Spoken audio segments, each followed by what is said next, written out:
selesai. Beri salam kepada Bu Guru. Assalamualaikum warahmatullahi wabarakatuh. Waalaikumsalam warahmatullahi wabarakatuh. Selamat siang semuanya anak-anak. Siang, Bu. Apa kabarnya? Baik. Ada yang nggak masuk nggak? Siapa? Dwi dengan? Oke, kita doakan semoga Dwi dan Husnul semoga lekas sembuh ya. Ingat cuaca kita sekarang ini pancaroba, jadi harus pakai kaki jaga gitu. Oke. Kita mulai pembelajaran hari ini. Sudah disiapkan alat-alatnya, alat tulis. Ada di sekolah.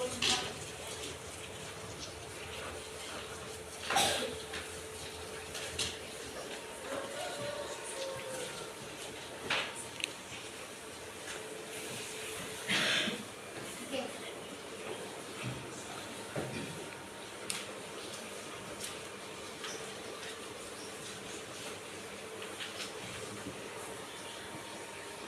Oke, judul materi kita pada siang hari ini adalah penyajian data dengan diagram batang dan diagram lingkaran. Pernah dengar tentang penyajian data?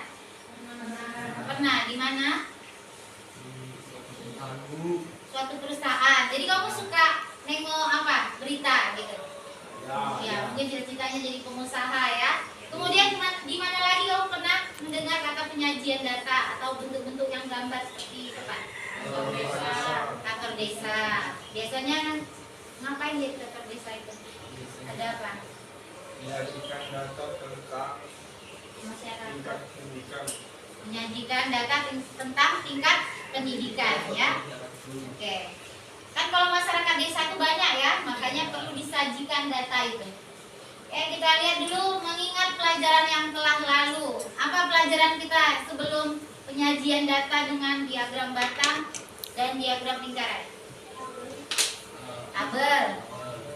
Apa lagi? Garis. Kenapa garisnya? Diagram garis. Terus diagram batang. Kita mau belajar diagram batang. Oh, jadi kamu udah pernah lihat gitu ya? Iya, karena memang ini sering, kalau yang sering ke kantor desa pasti ada, atau di SD juga. Tapi pernah membuatnya nggak? Pernah. Di mana? Di SD. Terus membuatnya itu manual atau pakai aplikasi? Manual. Kalau SD ya. Kalau di SMP pernah kan? Belum. Tapi kalau pakai Excel udah pernah diajarin ya? Oke, ya. Materi mengenai membuat diagram itu atau tabel itu materinya tentang apa awalnya? Matematik. Iya, pelajaran matematika kita lah. Jadi pelajaran apa? Informatika. Pelajaran kita matematika. Kan materi itu ada persamaan linier, ada statistika, ada apa lagi? Aljabar. Ini tentang apa? Statistika ya. Oke. Yang akan dibuat menjadi diagram atau tabel itu apa? Data. Oke, ada yang tahu pengertian data? Ya. Data adalah sekumpulan informasi atau juga keterangan-keterangan dari suatu hal yang diperoleh dengan memulai pengamatan atau juga berdasarkan sumber-sumber tertentu yang berupa angka, kata-kata, atau gambar. Lengkap sekali dia, ada searching dia kan. Jadi sekumpulan informasi dan kawan-kawannya itu ya, dan bla-bla itu ya. Data itu ada berdasarkan jenisnya dibagi menjadi berapa? Dua. Coba Fani. Data kuantitatif dan data kualitatif. Data kuantitatif dan kualitatif. Apa itu data kuantitatif? Siapa yang tahu? Putri? Data kuantitatif adalah bentuk angka, kualitatif adalah metode yang fokus pada pengamatan yang mendalam. Oke. Kuantitatif berupa angka, kalau kualitatif berupa pengamatan yang mendalam. Jadi kalau angka nggak boleh kita amati lebih dalam gitu. Boleh? Boleh. Oke, supaya lebih paham, contohnya lah. Contoh dari data kuantitatif apa? Randi, silakan. Data tinggi badan suatu siswa. Tinggi badan siswa, ya.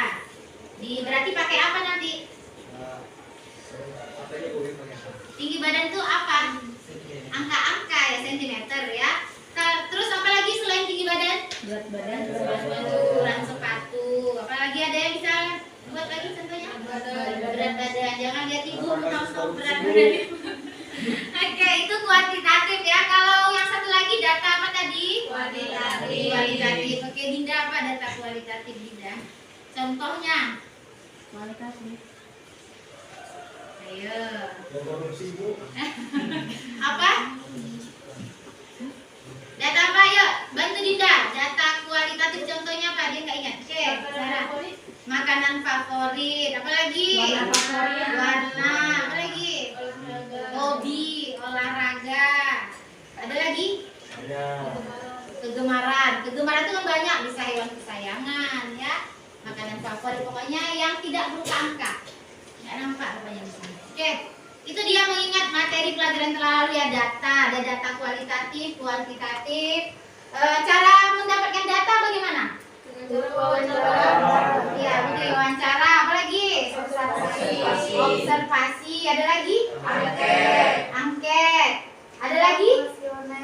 Kuesioner. Angket, kuesioner. Ada lagi? Studi dokumen atau literatur ya. Oke, pintar-pintar. Kita lanjut. Nah, ini adalah contoh dari penerapan penyajian data dalam kehidupan sehari-hari. Mati Zoom saya. Contoh penerapan data dalam kehidupan sehari-hari. Matikan air dulu satu. Air cabut. Air. Oke ya, contohnya apa ini?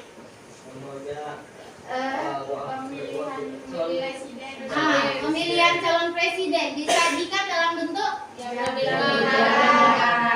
Kalau kita sajikan data seperti di sensus atau survei biasa, ini akan banyak dan akan repot nengoknya. Kita nggak akan bisa mendapatkan informasi dari sana. Ya, jadi perlu disajikan dalam bentuk diagram. Boleh apa aja ya, tapi di sini contohnya adalah diagram lingkaran. Kalau ini diagram garis ini. Lingkaran juga ya. Ini mengenai apa ini? Nah, misalnya uang jajan kamu, jajan penghasilan 6 juta, punya anak 3 gitu ya, berapa?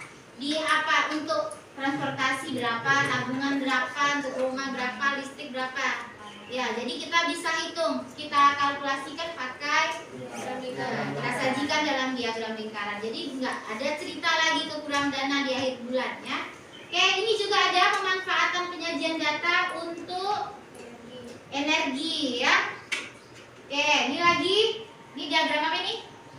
Data untuk penjualan. Seandainya kamu jadi pengusaha, ya, kamu ingin lihat berapa sih memantau hasil penjualan kamu di Januari, Februari, Maret dan seterusnya ya. Jadi kamu bisa mengambil keputusan dari data-data ini yang disajikan dalam bentuk diagram. Lanjut, ada lagi nih saham dan banyak lainnya ya. Contoh pemanfaatan data. Jadi bukan melulu harus matematika itu nggak ada kaitannya dengan pelajaran kehidupan kita sehari-hari. Matematika itu justru banyak kaitannya dengan kehidupan kita sehari-hari. Ya, kadang-kadang kamu nggak semangat belajar matematika kenapa? Pusing, menghitung, nggak ada korelasinya dalam kehidupan sehari-hari kan? Kan ada saya kasih angket kemarin, motivasi. Jadi sebenarnya banyak pemanfaatan matematika di dalam kehidupan sehari-hari. Ya. Oke, lanjut kita. Oke, ini pengantar untuk sebelum kita masuk materi ya. Waktu kamu mendaftar masuk SMP, apa kalian didata panitia tentang tinggi badan kalian? Ya. Ya. Bagaimana cara panitia itu mendapatkan data tentang tinggi badan? Wawancara.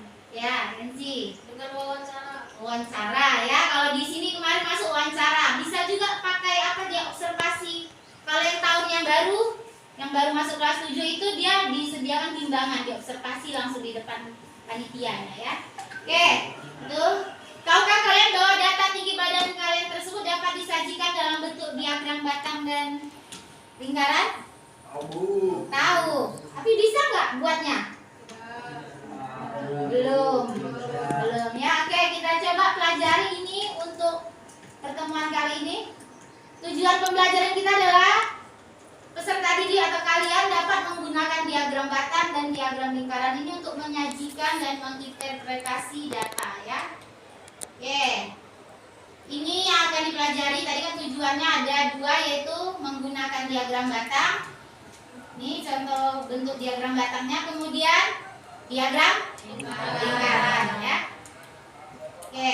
Apa yang akan Ibu nilai dari proses pembelajaran kalian? Ini harus kalian perhatikan. Nanti Ibu ngisi daftar checklist apa aja ya. Ini pertama adalah P3. P3 itu adalah profil pelajar Pancasila. Ada berapa dimensi profil pelajar Pancasila? 6 ya. Jadi yang Ibu ambil cuma 3 aja. Pertama, beriman dan bertakwa kepada Tuhan Yang Maha Esa dan berakhlak mulia. Kemudian gotong royong, bernalar ya. Jadi beriman ini contohnya pada apa? Pada kegiatan kamu di awal tadi, siapa yang berdoa ya, siapa yang serius, bicaranya baik-baik ya. Kemudian gotong royong saat diskusi nanti. Kamu pintar, mau nggak kamu membaginya dengan kawannya satu kelompok ya? Kalau bernalar ini berarti dalam kamu kegiatan itu kamu mampu nggak memecahkan masalah itu. Nanti Ibu nilai. Kemudian ada juga aspek di keterampilan tentang pengetahuan dan kreativitas. Dan terakhir nanti setelah pembelajaran ada namanya asesmen formatif. Kita adakan pakai quizzes nanti. Jadi nampak langsung hasilnya. Oke. Sekarang kita bentuk dulu kelompoknya ya. Kelompok ini saya bentuk berdasarkan, nih dilihat di kelompok 1 namanya, kelompok 2, kelompok 3. Mungkin ada di antara kelompok ini yang absen tadi 2 kan? Sakit, jadi pandai-pandai yang kelompoknya kurang jumlah anggota kelompoknya untuk berdiskusi. Aturannya pertama, Ibu mengelompokkan ini berdasarkan hasil dari asesmen di awal yang kemarin pakai quizzes ya. Jadi kelompoknya ini heterogen, enggak sejenis yang pintar-pintar aja, enggak yang kurang di satu kelompok bilang enggak ya. Jadi ini dikelompokkan heterogen atau berbeda jenis. Kemudian nanti setiap kelompok itu kan isinya ada 5 kan tadi kan? Ada 4 sampai 5. Kamu tentukan 1 orang, kamu pilih mana yang jadi ketua. Udah ditentukan? Sudah. Ya, untuk kelompok 1 yang mana? Kelompok 1. Kelompok 1 angkat tangan di sebelah sini. Oke, siapa ketuanya di sini? Ardan. Oke, kelompok 2. Randi. Oke, kelompok 3. Oke, laki-laki semua, mantap. Alper ya. Jadi pemimpin atau ketuanya ini sebagai pemimpin dalam diskusi. Kemudian nanti tentukan lagi siapa yang jadi tutor dalam diskusi. Kemudian sisanya ada yang menulis dan mempresentasikan ya. Jadi semuanya punya kegiatan. Nanti kalau kawannya nggak dapat, saling membantu lah di sana. Oke, ini masalah yang akan kalian selesaikan. Nanti Ibu bagi juga lembar kerjanya. Bisa dibaca? Panjang ini ya.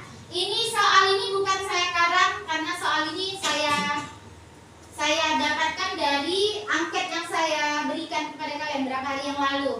Jadi saya memberikan angket tentang tinggi badan, ya, kuesioner tentang tinggi badan. Jadi kalian isi ini, kemudian saya minta bantu saya menyajikan data tinggi badan kalian ini dalam diagram batang dan diagram lingkaran. Oke ya. Petunjuknya dibaca dengan teliti lembar kerjanya. Ini saya ambil lembar kerjanya. Dibagikan kalau